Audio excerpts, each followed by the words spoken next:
السلام عليكم ومرحبا بكم في قناة كنزو كويزين. اليوم جبت لكم هاد الكيكة الراقية، القوام تاعها معلك وهشيشة واقتصادية في نفس الوقت. صدقوني البنات، شوفوا من زيها ومن شكلها ومن القوام تاعها راه يبان بلي شهي. هاد الوصفة كما قلت لكم اقتصادية، راح تكون غير بزوج حبات تاع البيض تتحصلوا على هاد الكيكة الراقية وراح تولي لكم ادمان. شوفوا القوام تاعها. قبل ما نبدا وصفتنا للنهار اليوم نقول لكم ما تنساوش تشاركوا لي في القناة وتفعلوا الجرس ليصلكم كل ما هو جديد. نبداو الان على بركة الله. اول حاجه نبداو بها، جبنا المول هذا اللي القطر تاعو 24 سنتيمتر، دهنته بالزبده ورشيته بالفارينه كما راكم تشوفوا. نجيبو هنايا وعاء ولا غيسيبيون ونحطو فيه زوج حبات بيض يكونوا بدرجه حراره الغرفه، الحجم تاعهم متوسط. نضيفو عليهم ملعقه صغيره تاع لافاني، قرصه تاع الملح، و150 غرام سكر او كاس غربع. الكاس اللي سعه تاعو 240 مليلتر. نجيبو فوي ونحركو المقادير مع بعضهم حتى نحسو السكر تاعنا شويه داب. دوك تشوفوا الخليط تاعنا كيفاش يبيض. تقدروا تستعملوا الباتور. هاوليكم القوام. راح نجي هنايا نضيف عليهم نص كاس تاع الزيت اي ما يعادل 100 مليلتر. نجي هنايا نضيف عليهم 150 مليلتر تاع الحليب اي ما يعادل كاس غربع. راح نخلي لكم المقادير في صندوق الوصف ان شاء الله. نكملوا نحركوا كل شيء بالفوي حتى ينسجموا لنا المقادير كامل مع بعض. نجيبو هنايا نحطو صفايه نديرو فيها 250 غرام تاع فرينه ما يعادل كاس ونص. نزيدو عليها 30 غرام تاع كاكاو بني مر ما يعادل زوج مغارف كبار معمرين بومبي.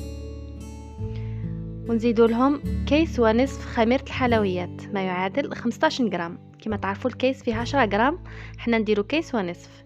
نغربل شويه ونخلط بالفوي، ما نديرهاش على ضربه، راح نديرها على دفعات على زوج خطرات ولا ثلاثه كما راكم تشوفوا. راني نغربل ونخلط حتى نكمل كامل كميه الفرينه اللي عندي بهذه الطريقه. الخليط تاعنا لازم نحركوه مليح باش ما يبقاوش لينا الحبيبات تاع الفرينه. وفي الاخير راح نجي نضيف ملعقه كبيره من الخل الابيض. هذه الملعقه هذه راح تخلينا الكيكه تاعنا هشيشه وخفيفه بزاف وتجيكم هايله. نخلطوها مع الخليط تاعنا.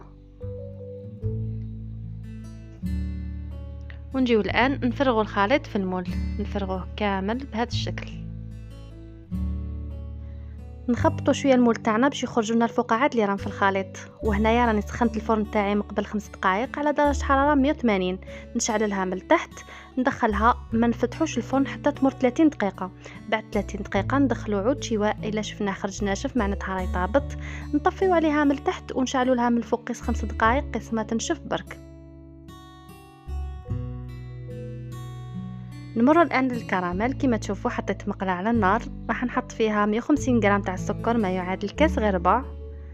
راح نخليها كما راكم تشوفوا، نحركها شويه برك. هنايا ما نحط لا مغرف لا والو، خطره على خطره غير نرفدها هكا كما راكم تشوفوا. نحركها غير بيدي حتى نشوفوا السكر تاعنا داب، باقي فيه غير شويه. راح نجيبوا ملعقه خشبيه ولا تاع سيليكون ونحركوا السكر تاعنا بهذه الطريقه. النار تاعكم لازم تكون خفيفه. شوفوا السكر تاعنا بعد ما داب، راح نجيو نضيفوا عليه ملعقه صغيره نتاع لا مارغرين.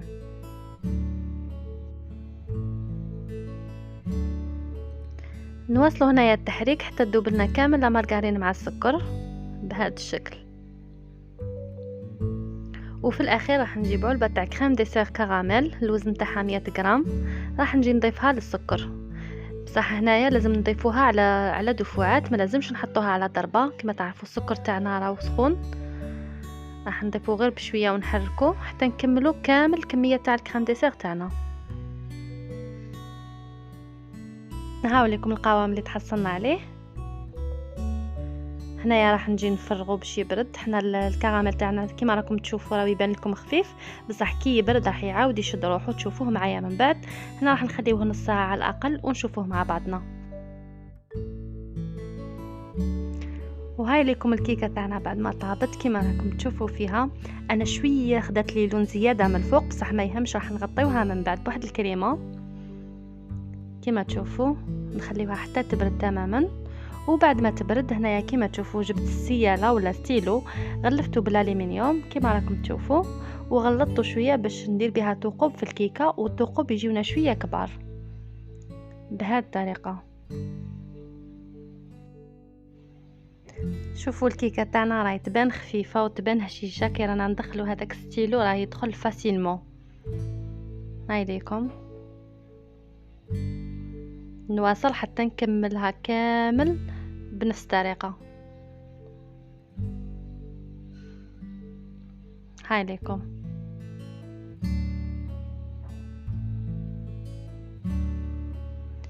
نجيو الان الكراميل تاعنا بعد ما خليته يبرد. انا هنايا حطيته قلت لكم نص ساعه. شوفوا القوام تاعو راه تقال. راح نجي ونعمر به هذوك الثقوب اللي كنا درناهم من قبل. فوالا تقدروا هنايا تستعملوا لابوشادوي بهذه الطريقه. نعمروا كامل الثقوب اللي درناهم.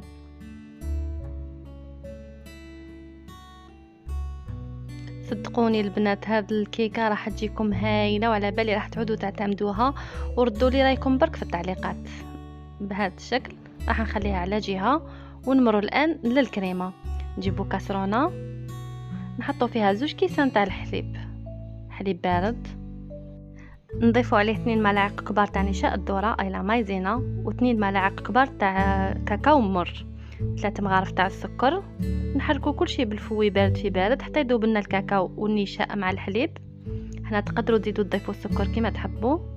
ونجي هنايا نحط الخليط تاعي فوق النار ونواصل التحريك بهذه الطريقه. ما تغفلوش عليها. هنايا كي تبدا تتقال راح نجي نضيف لها ملعقه صغيره تاع لا مارغرين ونواصل التحريك. بعد ما تطيب راح نطفي عليها ونجي هنايا نضيف عليها 50 غرام نتاع شوكولا. شوكولا اي نوع حبيتوه. نحركها حتى تذوب لنا شوكولا. ونجي هنايا مباشره والكريمه تاعنا تكون سخونه راح نحطها فوق الكيكه. ما لازمش تخليوها تجمد بهذا الشكل. والتزيين هنايا راح يبقى اختياري. انا هنايا حطيت هاد الحبيبه تاع الشوكولا. نتوما تقدروا ديروا شوكولا غابي ولا ديروا كما تحبوا. خليتها بردت نص ساعه في الثلاجه وراح نجي هنايا كما تشوفوا نفوت عليها بالموس ونفتحوا المول تاعنا. فوالا بهذا الشكل. هاي ليكم في الاخير راح نجيب هنايا كما تشوفوا هذا كراميل اللي كان باقي لي من قبل درته في لابوش روتابل ونجي ندير به خطوط. هاد الخطوه اختياريه. التزيين دائما نقول لكم يبقى اختياري، كل واحد يزين كما بغى. بهذه الطريقه تقدروا تستعملوا تاني التوبينغ. والكيكه تاعنا راهي واجده معنا وبيان سير راح نقطع لكم مرسو باش تشوفوها وباش تتاكدوا من الهشاشه ومن الطراوه تاع الكيكه. هاد الكيكه البنات صدقوني خفيفه بزاف بنينه او ميم طون اقتصاديه. بما انه مكوناتها في كل بيت ننصحكم انكم تسيوها وتردوا لي رايكم في التعليقات، وانا متاكده بلي راح تعجبكم وراح تولوا دائما تديروها وتعتمدوها. دركا ما بقى لي غير نقول لكم تهلاو لي في رواحكم ونتلاقاو في وصفه قريبه ان شاء الله. مع السلامه.